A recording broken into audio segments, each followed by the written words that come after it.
It's a team man. Zvakanaka ndochida. Yewana demse. Oh chikongari. Baba vanondifarira. Jaja vanonditarira. Vadzimu vanonditarira. Saka ini zvangu ndoda kumbofara. Ndoda kumborarama kalaifi. Kaya kanorarama twapamu. Nekuti ane zvipamu.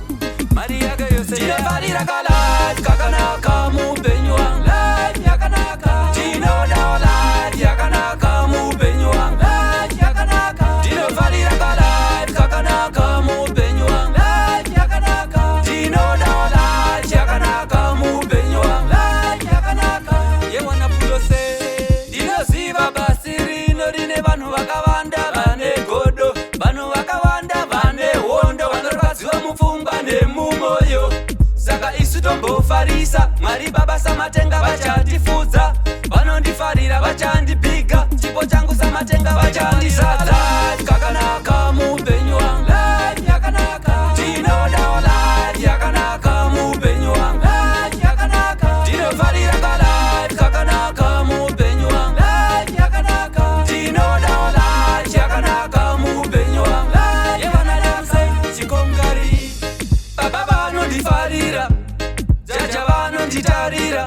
Vadzimu vanonditarira. Saka ini zvangu ndoda kumbofara. Ndoda kumborarama kalaifi. Kaya kanorarama twapamu. Nekuti ane zvipamu.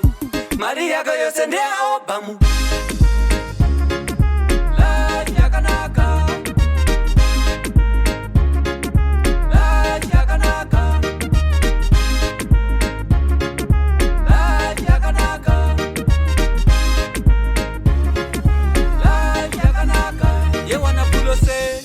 Ndinoziva basi rino rine vanhu vakawanda vane godo. Vanhu vakawanda vane hondo. Vanorwadziwa mupfungwa nemumoyo. Saka isu tombofarisa. Mwari baba samatenga vachatifudza. Vanondifarira vachandipiga. Chipo changu samatenga vachandizadza. Kakanaka muupenyu wangu.